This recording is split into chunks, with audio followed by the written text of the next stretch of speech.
आपने अक्सर ये सुना होगा कि किसी का एक्सीडेंट हो गया है, उसके तुरंत बाद हमारे मन में बस यही ख्याल आता है कि कितनी चोट पहुंची है और कितना खर्चा लग जाएगा। शरीर का कोई अंग टूट गया हो या कोई ऐसी बातें हमारे मन में आती हैं। दूसरा ख्याल सब ये आता है कि अब जितना पैसा लगेगा क्या हम उसको रिकवर कर सकते हैं या नहीं कर सकते। तो जो रिकवरी का जो पैसा होता है वो हमें इंश्योरेंस कंपनी देती है। तो इंश्योरेंस कंपनी कैसे देती है, क्या प्रक्रिया होती है, कैसे क्या होता है, इसी चीज में हम इस वीडियो में इस बात पर चर्चा करेंगे। नमस्कार दोस्तों, मैं एडवोकेट यतेंद्र आपका स्वागत करता हूं आज की वीडियो में। जैसा कि आप जानते हैं कि आपको यहां पर लीगल अवेयरनेस की जानकारी दी जाती है। तो दोस्तों आज हम बात करते हैं एमएससीटी केस की। इसमें होता क्या है दोस्तों, सबसे पहले तो एक छोटी सी बात दूसरी बताना चाहूंगा। जो हम इंश्योरेंस करवाते हैं, इंश्योरेंस वो दो प्रकार के होते हैं, फर्स्ट पार्टी और थर्ड पार्टी इंश्योरेंस। ये आप सभी को पता है, फर्स्ट पार्टी और थर्ड पार्टी।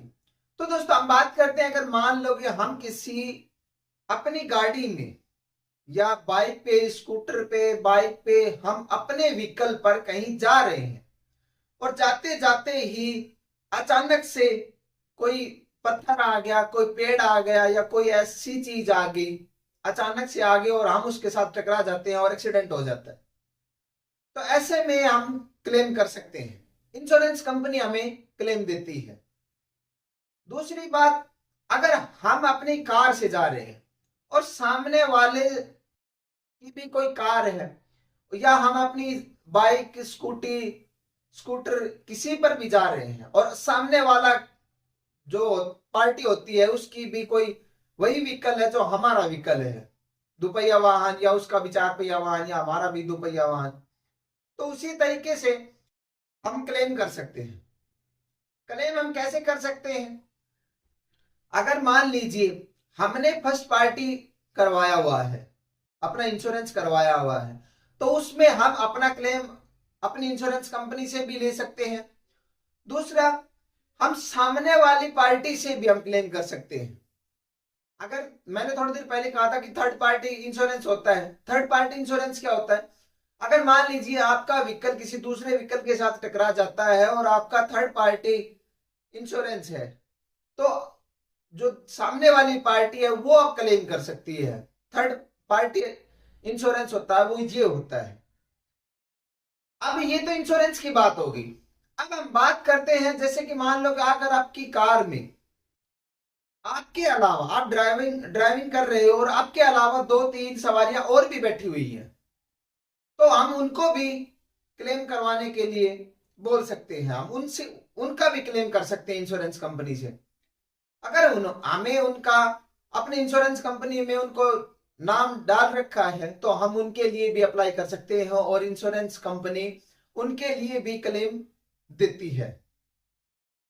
अब हम बात करते हैं, जैसे मान लीजिए कि कोई एक्सीडेंट हो गया है और एक्सीडेंट होने के बाद हम बार बार चक्कर लगा रहे हैं, डॉक्टर के पास जा रहे हैं, दवाई लाने जा रहे हैं, या जैसे भी किसी भी मेडिकल से रिलेटेड का अगर कोई भी चीज हो रही है या खाने पीने की कोई चीजें हो या किसी भी प्रकार का एक्सीडेंट से रिलेटेड जो भी चीजें होती हैं, हम प्रत्येक चीज के लिए क्लेम कर सकते हैं।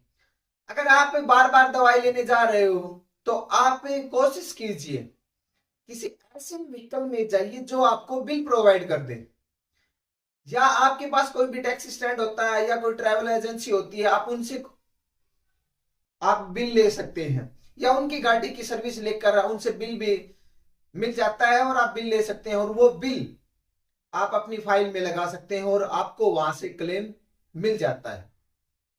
दूसरी बात, डॉक्टर कभी कभी क्या करता है कि बहुत हैवी दवाई दे देता है जिसको हम अफोर्ड भी नहीं कर सकते। तो आप उन जिन जिन जिन दवाइयों को ले रहे हो उनका प्रत्येक का बिल लीजिए और बिल लेने के बाद उन सभी बिलों को अपनी फाइल में लगाइए और आप वहां से क्लेम करवाइए। दूसरी बात, डॉक्टर हमेशा ये सजेस्ट करते हैं, अपनी प्रिकॉशंस में लिखते हैं कि आप अच्छा खाना खाइए।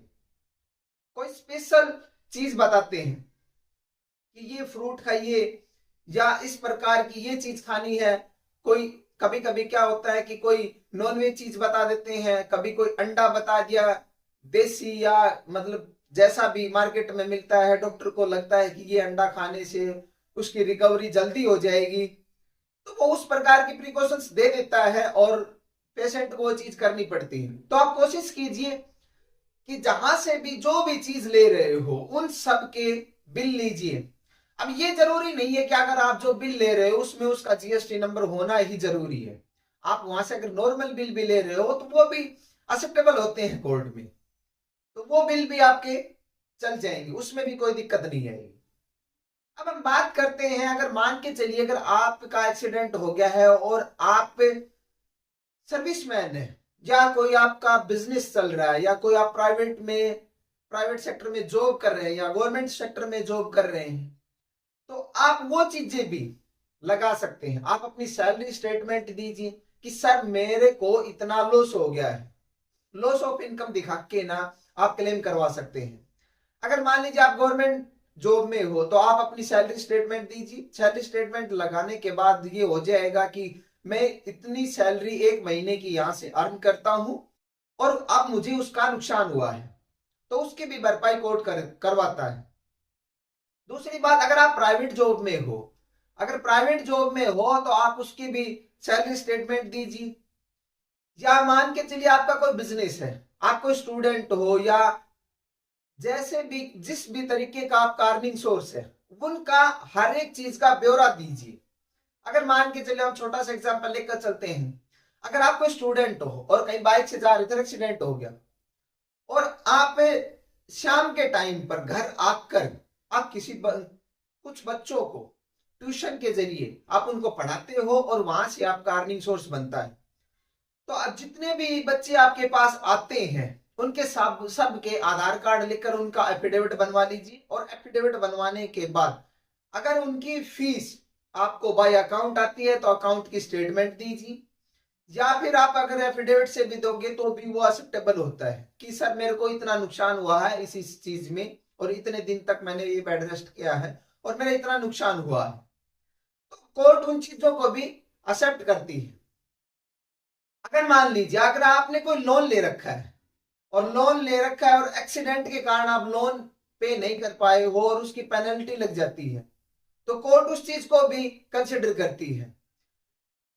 अब हम दूसरी बात करते हैं, अगर मान लीजिए कोई एक्सीडेंट इतना तेज और भयानक हुआ कि उसमें आपकी डेथ ही हो जाती है, तो डेथ होने के बाद क्या होता है कि अगर आप मेल कैंडिडेट हो तो आपकी वाइफ को, आपके बच्चों को वो क्लेम आपको मिलता है। अगर मान के चलिए अगर आप शादीशुदा भी नहीं है या आपके पेरेंट्स भी नहीं है, गार्जियंस भी नहीं, तो आपके जैसे भी जो भाई बहन बनते हैं या जिनसे भी आपका रिलेशन है, तो उनको भी ये क्लेम मिलता है।